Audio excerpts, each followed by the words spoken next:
umusore ukiri mutoya, nta mugore, nta mwana, nta na gahunda afite yo gushaka umugore.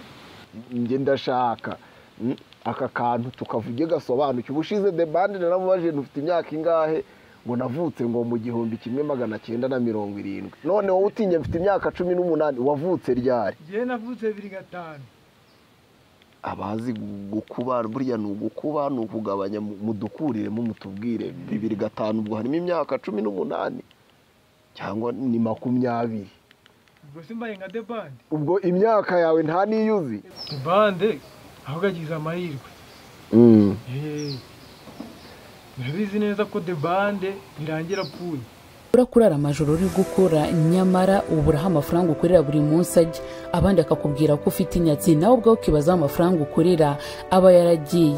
Ibyo bikagutera ikibazo, byajya no kubashakanye bikagorana cyane, ukabura uko wakora imibonano mpuzabitsina n'uwo ukunda cyangwa n'uwo ushaka. Urajya mu mabanga y'abashakanye bikanga, uri umugore cyangwa umukobwa wabuze amavangingo, bityo bikaba bituma utanoza igikorwa cy'abashakanye neza n'uwo mukundana cyangwa n'uwo mubana buri munsi. Wabuze urubyaro, ufite ibibazo bitandukanye, ibyo bibazo by'ubukene, ibibazo bituma udatera imbere umunsi ku munsi uko bwije no ko bukeye. Igisubizo nta kindi, ni muganga Rutura. Niwe muganga wenyine ushobora kuba wagufasha gukemura ibibazo bitandukanye, ubukene, inyatsi, amarozi, indwara nk'impyiko ndetse no kumenya uwakwiciye. Ibibazo bitandukanye byaba kugendanye n'abakurozi, kuba tifuza kubaho neza, inyatsi, kutagira iterambere rya buri munsi. Igisubizo nta kindi, ni muganga Rutura. Tugufasha kugarura ibyibwe, tugufashe kuba wamenya byinshi kugendanye n'amabanga y'abashakanye, maze ukunda ntazongere kuguca inyuma. Tugufasha kandi kuguhereza umuti w'impyiko n'indi miti itandukanye yagufasha mu buzima bwa buri munsi. Ku bindi bisobanuro uraza guhamagara kuri nomero iri kuri ekara yawe, maze mu buzima bwiza butarimo inyatsi ndetse ubone n'umukunzi mu gihe cya vuba. Yes, reka ngusuhuze, reka nongere nkwifuriza ibihe byiza. Tumaze iminsi tutabonana, ariko kuri iyi nshuro turagarutse. Ndacyari Captain Park in 5 Guys TV. Nkwibutse ko niba ushaka ko ibiganiro byacu bijya bikugeraho gatanu ku kandi umunsi ku munsi, ntugende udakoze subscribe.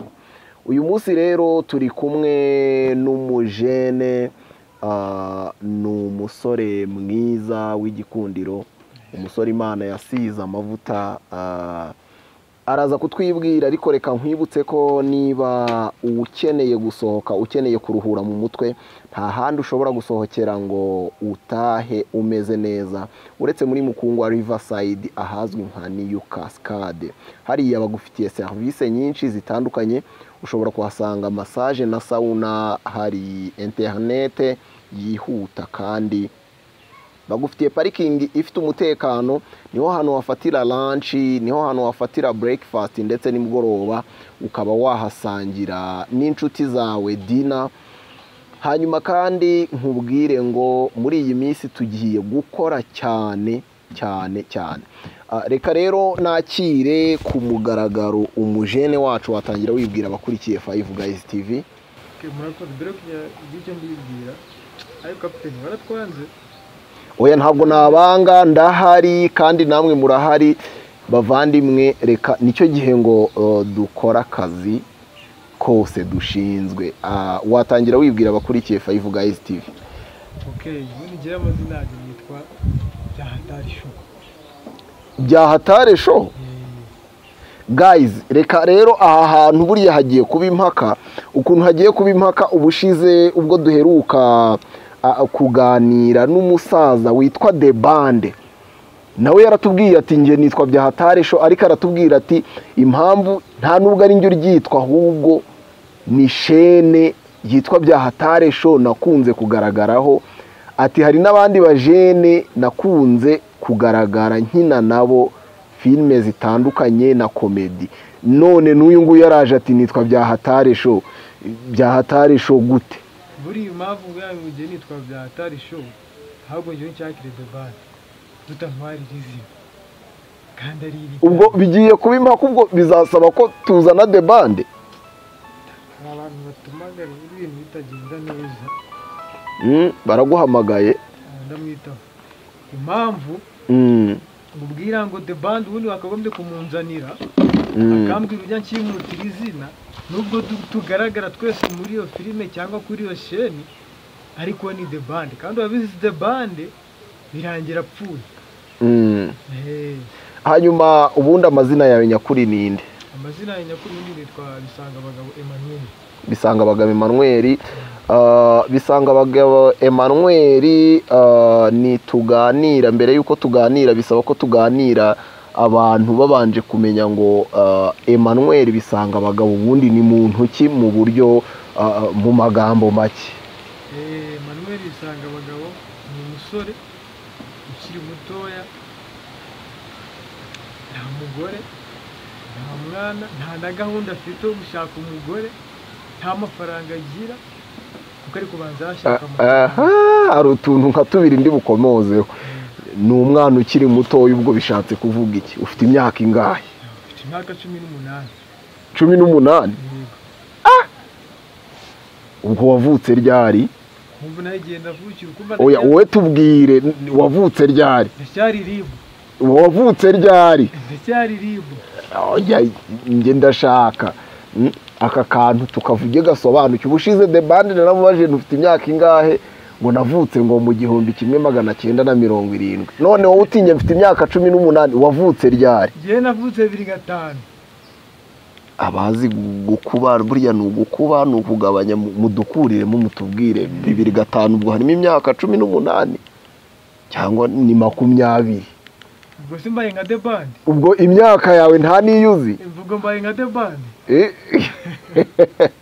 Hanyuma warugarutse ku kandi kantu uravuga uti ndacyari umujene, ndi singo, birumvikana ubwo hari abaritaye mu gutwe abo bireba, ariko ushiramo akantu k'urucantege uti nta nubwo nteganya gushaka umugore, uti ntarabona amafaranga.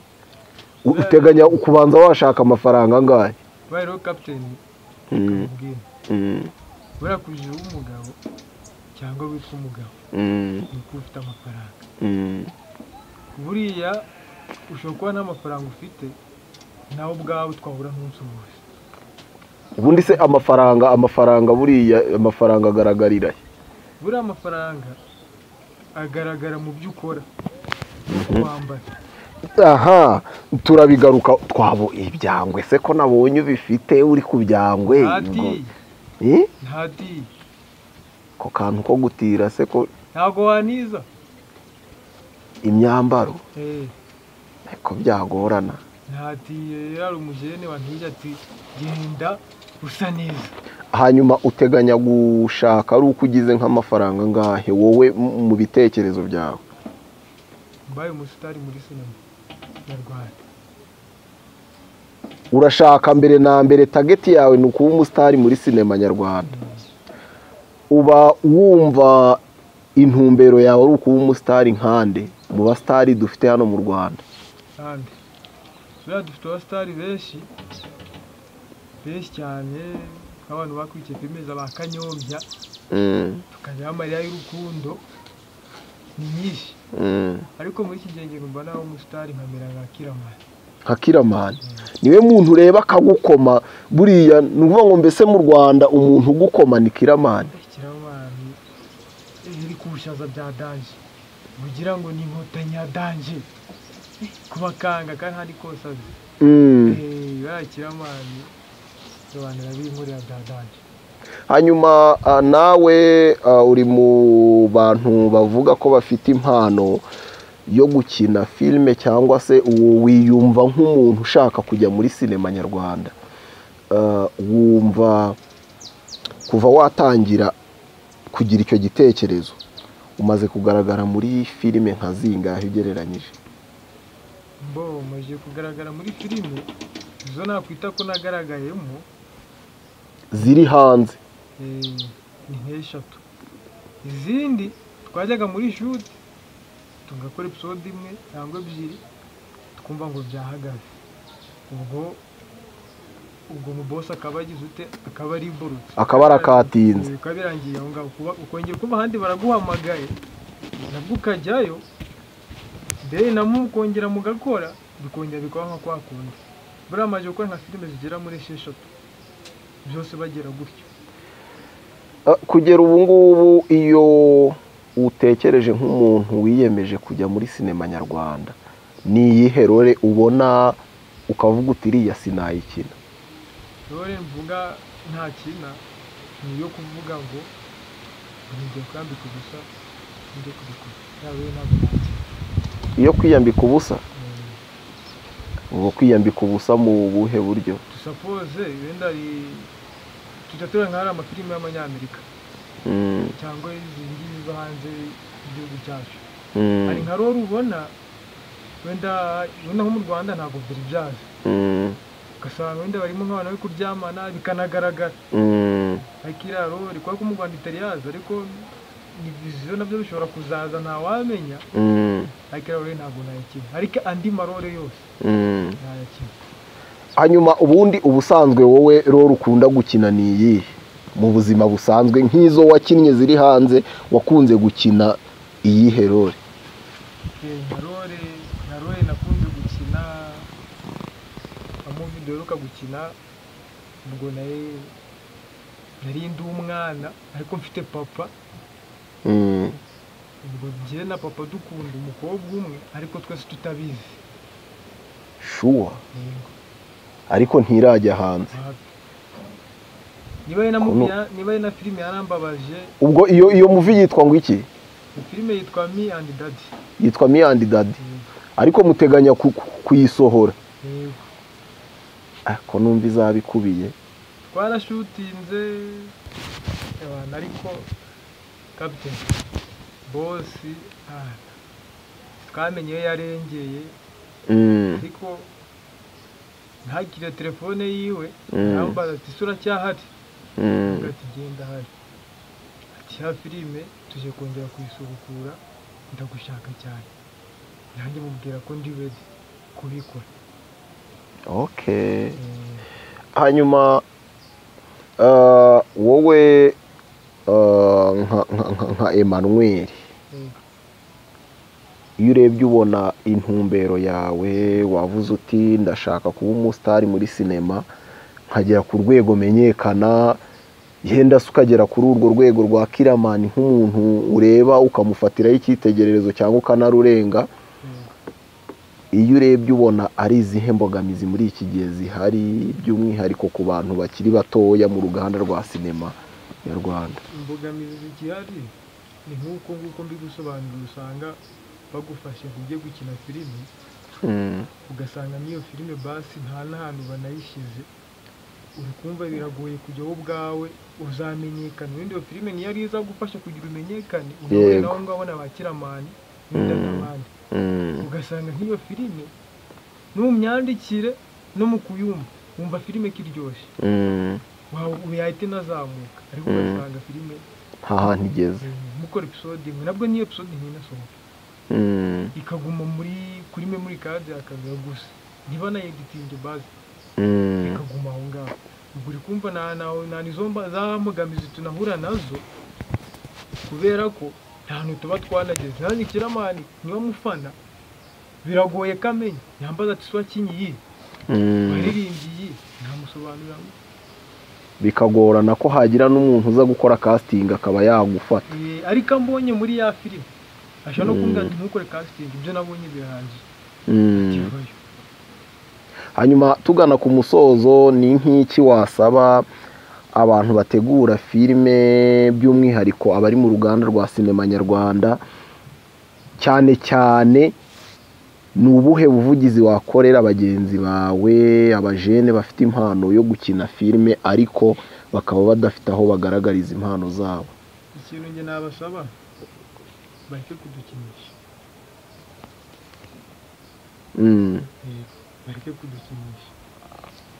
Iyo bavuze tugiye muri ibi ntitubikore kuko dufite umuhate n'ubushake bwo gukora icyo kintu. Suppose nge niba ndi nkavuga ati nge ndaje ntaza ndi wese nta kintu ndimo kugusaba kubera kubikunda, then ukanshyira intege bikarangira bitabaye, urukumva ubu ngaho muba muri kudukinisha nta kintu muba muri kudukorera. Ahubwo ubu bwaho ni ibikontorore barebe bati habura iki aricyo badukorera. Okay, ngira ngo tugana ku musozo w'ikiganiro, hari nk'icyo wabwira urubyiruko bagenzi bawe bafite impano yo gukina filime? Kirahari. Ikintu cya mbere nk'uko natangiye ndikubwira, bakura amaboko mu mufuka bizakunda. Mbera nubwo nanjye nakubwiye ati nta gahunda mfite yo gushaka, uriya kapiteni kugira uzitwa umugabo biragoye kandi nibyo biravuye, urabiharanira. Ubwo rero ni ugukora, Imana ikadufasha, kuko ibintu byose bidafite Imana ntacyo bimaze. Iyo Imana ikurimo abantu byose birakunda. Ikintu ngiye nababwira, bareke kwitinya, yumve ko nta byadanje, yumve ko ikintu cyose bamusaba kugikora yagikora, bakigirira icyizere bizacamo. Hanyuma ubutaha ntituba twatumiye nka The Band tugira ngo noneho duce impaka kuri rya zina twatangiriyeho, mwemera ko muzaduha umwanya mukaboneka tukaganira? The Band ahubwo agize amahirwe. Murabizi neza ko The Band birangira apfuye, n'ubundi bizarangira apfuye. Bo reka tugushimire cyane, wakoze cyane. Namwe murakoze.